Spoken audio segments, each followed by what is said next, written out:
Jey Uso has chosen to face Gunther, AJ Styles is back, and the Judgment Day teases continues. Welcome, मैं हूं Abdul Rahman and this is Wrestling Perspective. So the show kickoffs with the Royal Rumble match winner, the main event Jey Uso. ये तो usually क्या होता है, Jey ओसो की entrance होती है, उसमें क्राउड जे ओसो के साथ इतना हॉट रहता है, इतना इंटरेक्ट करता है, जो एनर्जी क्राउड की रहती है वो पूरे show through out the show carry होती है। फिर तो ये जे ओसो की एंट्री से एक शो, कोई भी एक शो को परफेक्ट स्टार्ट मिल जाता है।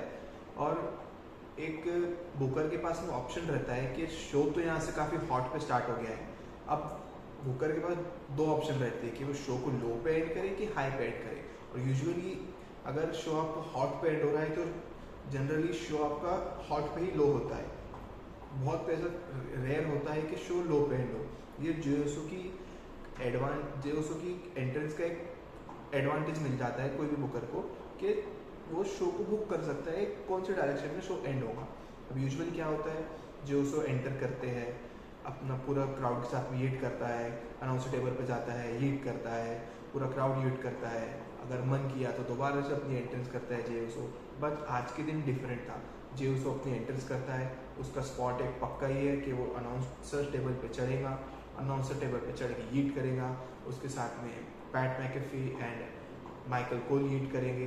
अब यहाँ पे पीछे से आता है गुंथर, और गुंथर ने किया है अटैक जे ओसो पर। गुंथर के अटैक के पीछे का रीज़न क्या था? क्या ये सिर्फ अटैक इसलिए किया था कि गुंथर के अटैक की वजह से जे ओसो गुंथर को पिक करे? नहीं, देखो अगर आपको याद होगा, इनका एक सेगमेंट रहा है कुछ टाइम पहले कि वहाँ पे गुंथर ने बोला है कि अगर जे ओसो गुंथर के पीछे आता है तो वो उसकी रोड टू रेसलमेनिया काफ़ी पेनफुल रखेगा, और वो उसको रेसलमेनिया में ले जाके उसके फैमिली के सामने में अशेम करेगा, और वहाँ पे अपना टाइटल वो रिटेन करेगा। मेरे ख्याल से गुंथर का अटैक वहाँ पे सिर्फ अटैक नहीं था, गुंथर वहाँ पे स्टेटमेंट देने आया था कि अगर वो जे ओसो अगर गुंथर को पिक करता है तो गुंथर जे ओसो की रोड टू रेसलमेनिया और रेसलमेनिया कैसी रहेगी, गुंथर वहाँ स्टेटमेंट देने आया था। बट वो ऑब्वियस रीज़न था, जे ओसो ने फाइट बैक किया, जे ओसो ने फाइट बैक करने के बाद में गुंथर को रिंग के बाहर फेंका, और जे ओसो ने यहाँ पे माइक पिक किया और 3 लाइन जे ओसो ने डिलीवर की है। वो है आई शुडंट, वो 3 लाइन है कि I shouldn't say this, maybe I shouldn't say this, me and you at WrestleMania. ये सिर्फ 3 लाइन ये चीज़ को बैक करती है कि जे ओसो को आइडिया है कि वो गुंथर के पीछे जा रहा है तो उसकी रोड टू रेसलमेनिया कैसे रहेंगी, उसको कितना पेन बियर करना पड़ेगा, क्योंकि गुंथर ने पहले बोला है कि वो जे ओसो को हर हफ्ते मारेगा, हर शो पर मारेगा, और रेसलमेनिया में ले जाके भी मारेगा।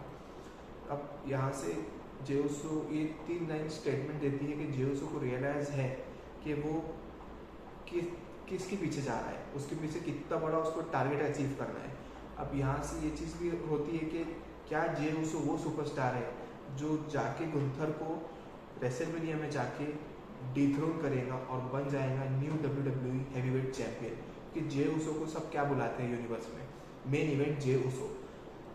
ब्लड लाइन्स के स्टोरी लाइन से जे ओसो का राइज हुआ है, जे ओसो को टाइटल मिला है मेन इवेंट। पहले वो स्मैकडाउन मेन इवेंट करता था, फिर उसने पेपर व्यू मेन इवेंट किया है, फिर उसने as a tag team champion WrestleMania को मेन इवेंट किया है। बट अभी सिचुएशन चेंज है, सिनेरियो चेंज है। जे ओसो वो सुपरस्टार नहीं है जो ब्लड लाइन के साथ में था।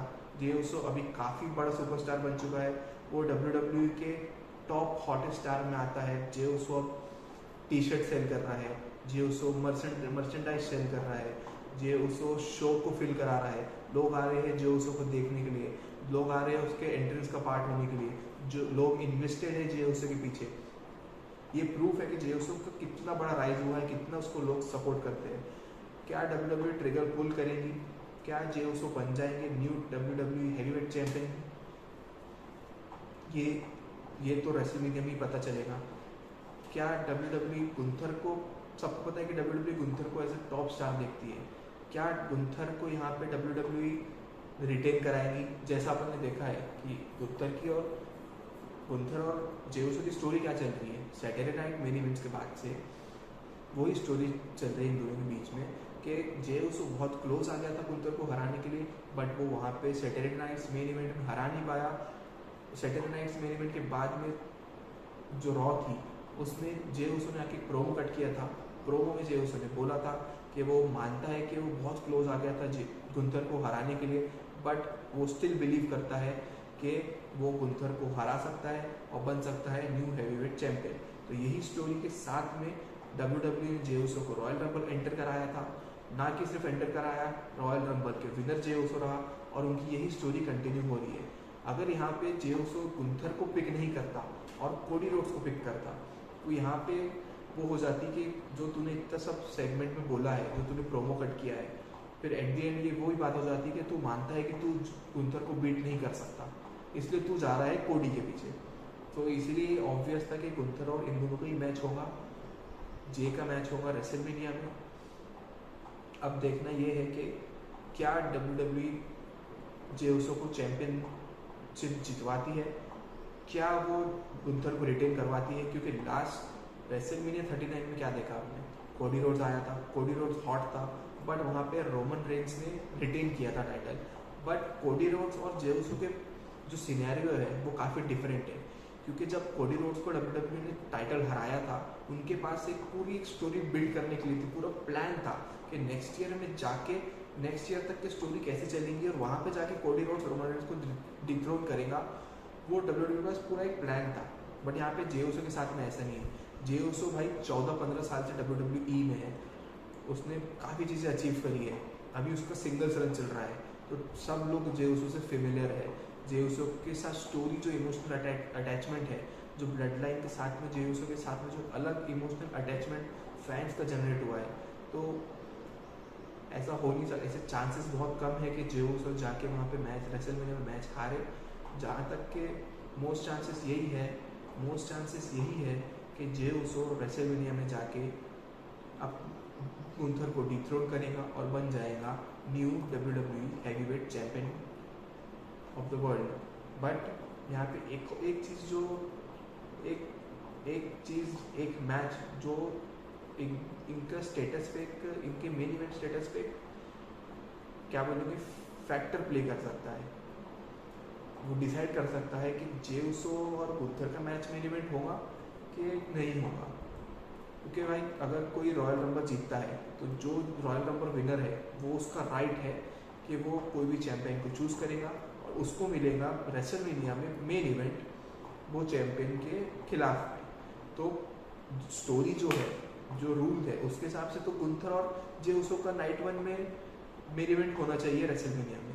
बट अब यहाँ से जो जे उसो ने गुंथर को चूज़ कर लिया है, अब जो रेसलमेनिया है, अब जो रोड टू रेसलमेनिया है, रोड टू एलिमिनेशन चैम्बर है, एलिमिनेशन चैम्बर का विनर कोडी रोड्स को चूज़ करेगा और नाइट 2 का main event Cody Rhodes versus जो भी जीतेगा वो रहेगा, है ना। फिर यहाँ पे एक फैक्टर प्ले होता है, जो फैक्टर की मैं बात कर रहा था वो है ये मैच CM पंक, रोमन रेंस और सेथ रॉलिंस, इन तीनों का जो एंगल चल रहा है, क्योंकि मुझे तो लगता नहीं कि CM पंक जीतेगा एलिमिनेशन चैम्बर मैच। खैर इसको दूसरे वीडियो में और डिस्कस करेंगे। बट CM पंक की स्टोरी क्या है, वो रॉयल रंबल नहीं जीता, अगर वो एलिमिनेशन चैम्बर नहीं जीतता है तो CM पंक के पास एक ही ऑप्शन रहेगा, वो है फेवर। और वो फेवर क्या रहेगा, CM पंक को करना है मेन इवेंट रेसलमेनिया में और वो पॉल हेमन के पास जाएंगे, कैसे भी करके CM पंक घुसेगा रेसलमेनिया के मेन इवेंट में। नेक्स्ट सुपरस्टार है सेथ रॉलिंस वही बंदा है जिसने प्रीवियस ईयर के रेसलमेनिया में मेन इवेंट किया था। और थर्ड पर्सन है रोमन रेंस, वो रोमन रेंस को आप मेन इवेंट से दूर रख नहीं सकते। तो अगर इन तीनों के डायरेक्शन में WWE ट्रिपल थ्रेट मैच अगर प्लान कर रही है रेसलमेनिया के लिए, तो भाई ये मैच ही इतना बड़ा है, तीनों इतने बड़े सुपरस्टार है कि इनका मैच आप रेसलमेनिया में मेन इवेंट के अलावा कहीं और करा ही नहीं सकते। नाइट 1 हो या नाइट 2 हो, ये मैच रेसलमेनिया के मेन इवेंट करेगा ही करेगा, ये इस कैलिबर का मैच है। और अगर देखा जाए तो कोडी रोड्स के जो भी अपोनेंट रहेगा वो नाइट 2 का रेसलमेनिया का मेन इवेंट फिक्स है। तो यहाँ पे चांस यही होता है, क्या WWE ये डिसीजन लेंगी कि गुंथर और जे को मेन इवेंट कराना, क्योंकि जे के पास तो राइट है, वो रॉयल रंबल मैच जीता है, उसका राइट है कि वो रेसलमेनिया को मेन इवेंट करे। बट दोनों सुपरस्टार नए हैं, जेसु खैर काफ़ी 14-15 साल हो चुकी है, but as a single superstar जेसु भी नया है, गुंथर भी अभी नया है। तो शायद ये वो मैच हो सकता है जो कॉम्प्रोमाइज़ करे रेसलमेनिया में मैच तो होगा इनका, पर वो मेन इवेंट ना हो। अब वो कह रहे तो आगे जाके अब जैसे स्टोरी टेल होगी, क्योंकि 3 हफ्ते पहले ही एलिमिनेशन चैम्बर की 3 हफ्ते पहले ही जे उसो ने पिक कर लिया है गुंथर को। अब यहाँ से इनकी स्टोरी काफ़ी इंटरेस्टिंग हो जाती है, यहाँ से इनकी स्टोरी फिजिकल हो जाती है, यहाँ से इनकी स्टोरी में बहुत सी अब लेयर्स ऐड होंगी जो जाके बिल्डअप करेंगी रेसलमेनिया के मैच को। जो डिस्कस करनी है ना वो एजे स्टाइल्स का रिटायर। एजे स्टाइल्स अनाउंस हो चुका था कि अब अनाउंस हो गया था कि एजे स्टाइल्स अब रहेगा मंडे नाइट रॉ का पार्ट। आज एजे स्टाइल्स ने अपना रिटर्न कर लिया है, वो आके क्राउड को एड्रेस करते हैं। भाई जो एजे स्टाइल को रिएक्शन मिलता है ना टोटल बेबी फेस वाला, वो पता नहीं इसका इस्तेमाल डब्ल्यूडब्ल्यू क्यों नहीं कर पा रही है, क्योंकि डब्ल्यूडब्ल्यू क्यों भूल जा रही है कि उनके पास एजे स्टाइल जितना बड़े कैलिबर का सुपरस्टार है, उसको प्रॉपर यूज़ करो ना, बुकिंग उनकी सही करो, एजे स्टाइल डिलीवर करके देगा। और एजे स्टाइल्स का जो भी रहा हिल टर्न जो हुआ वो तब सक्सेसफुल कैरेक्टर प्ले आउट नहीं कर पाया। एजे स्टाइल्स अब बेबी फेस वापस आया है, एजे स्टाइल्स आके एड्रेस करता है कि वो इंजरी हुई थी, वो करियर थ्रेटनिंग इंजरी थी, एजे स्टाइल्स वापस आया है, उसके पास अब बहुत लंबी चौड़ी टू डू लिस्ट है, उसको क्या क्या करना है। बट सबसे पहले एजे स्टाइल्स को पूरे लॉकर रूम को रिमाइंड करना है कि AJ Styles is still the phenomenal one AJ Styles. यहाँ पे एजे स्टाइल्स के रिटर्न से 2 पॉसिबिलिटी मुझे लग रही है। एक तो एजे स्टाइल्स का आगे जाके शो में जो ब्रॉन ब्रेकर के साथ में फेस ऑफ दिखाया है, क्या कहीं ना कहीं ये वो टीज है कि यहाँ से ब्रॉन ब्रेकर और एजे स्टाइल्स का इंटरकॉन्टिनेंटल चैंपियनशिप के लिए रोड टू रेसलमेनिया जाए, तो ये मैच भाई डिलीवर काफ़ी करेगा। क्या ब्रॉन ब्रेकर और एजे स्टाइल्स के बीच में रेसलमेनिया मैच डब्ल्यूडब्ल्यूई करवा सकती है? बड़ा क्वेश्चन है, क्वेश्चन मार्क है, क्योंकि इससे ज़्यादा चांसेस मुझे दूसरी चीज़ के लग रहे हैं, वो है जजमेंट डे का ब्रेकअप। क्या क्योंकि जजमेंट डे का ब्रेकअप डब्ल्यूडब्ल्यूई कंटिन्यूसली हर रॉ के एपिसोड में टीज कर रही है। आज भी डब्ल्यूडब्ल्यूई ने जजमेंट डे का ब्रेकअप टीज किया था, वहाँ फिर से आज फिन बायर ने मेंशन किया है कि डोमिनिक मिस्टीरियो की वजह से जेडी मैकडोनाल्ड इंजर्ड हुआ है, तो यहाँ से डब्ल्यूडब्ल्यूई का ब्रेकअप टीज करना चालू है। तो क्या फिन बैलर और एजे स्टाइल्स ये दोनों सुपरस्टार रियूनाइट हो सकते हैं क्या? क्योंकि फिन बैलर और एजे स्टाइल्स शायद दोनों ने अग्री किया है कि दोनों एक साथ टैग टीम में काम करना चाहते हैं, कि दोनों की स्टाइल बड़ी सिमिलर है, दोनों की काफ़ी हिस्ट्री रही है भाई एनजेबीडब्ल्यू से लेके डब्ल्यूडब्ल्यूई तक के। फिन बैलर वही बंदा है जिसने बुलेट क्लब को फॉर्म किया था, और फिन बैलर के जाने के बाद में जो बंदा जिसने बुलेट क्लब को कैरी किया है, एलिवेट किया है, वो बंदा है एजे स्टाइल्स। भाई इनका एक ड्रीम मैच तो हो चुका है 2017 में टीएनसी में, demon fail Balor versus AJ Styles, है ना। और 2022 में भी शायद इनका कुछ एंगल दिखा था जहाँ फिन बैलर एजे स्टाइल्स को जजमेंट डे का पार्ट बनाने वाले थे। फिर इनका गुड ब्रदर्स और जजमेंट डे की कुछ स्टोरी लाइन चली थी, फिर एजे स्टाइल्स चले गए थे स्मैकडाउन पे, फिर इनका हील टर्न हो गया, फिर वो हील टर्न कैसा प्ले आउट होता सबको पता है। तो क्या यहाँ पे फिन बैलर को दिखा रहे हैं जजमेंट डे का लीडर कि फिन बैलर शॉट्स करता है कॉल, बट एक्चुअल में लिव मॉर्गन है जो सबके साथ मिलके शॉट्स कॉल कर रही है ना। तो क्या लिव मॉर्गन सबके साथ मिलके फिन बैलर को बिट्रे कर सकती है? और लिव मॉर्गन और फिन बैलर को अगर बिट्रे करती है सबके साथ मिलके, तो क्या लिव मॉर्गन और एलेक्सा ब्लिस का कुछ वहाँ वाइट सिक्स के साथ में एलिमिनेशन चैम्बर में इन्वॉल्वमेंट दिख सकती है? अगर बिट्रेयल वाला एंगल पैटर्न पकड़ा जाए कि वाइट सिक्स सबको बिट्रेयल वाला एक पॉइंट पकड़ के अपना टारगेट चूज करती है, और यहाँ पे अगर लिव मॉर्गन बिट्रे करती है फिन बैलर को सबके साथ मिलके, तो क्या वाइट सिक्स का जजमेंट डे के साथ कुछ चल सकता है? रेसलमेनिया का स्टोरी लाइन क्या वाइट सिक्स और जजमेंट डे रहेंगी? एक काफ़ी इंटरेस्टिंग चीज़ रहेंगी। तो एक जस्ट एक चीज़ है जो पॉसिबिलिटी है जो हो सकती है, बट यार कौन नहीं चाहेगा एजे स्टाइल्स और फिन बैलर को टैग टीम में देखना, क्योंकि काफ़ी टाइम पहले एक रिपोर्ट सुनने में आ रही है कि डब्ल्यूडब्ल्यूई ने फिन बैलर का 2025 काफ़ी तगड़ा पुश प्लान किया है। तो क्या यहाँ से जजमेंट डे के ब्रेकअप के साथ फिर और एजे स्टाइल्स और फिन बैलर को एक साथ लाकर वो पुश का डब्ल्यूडब्ल्यूई स्टार्ट कर सकती है?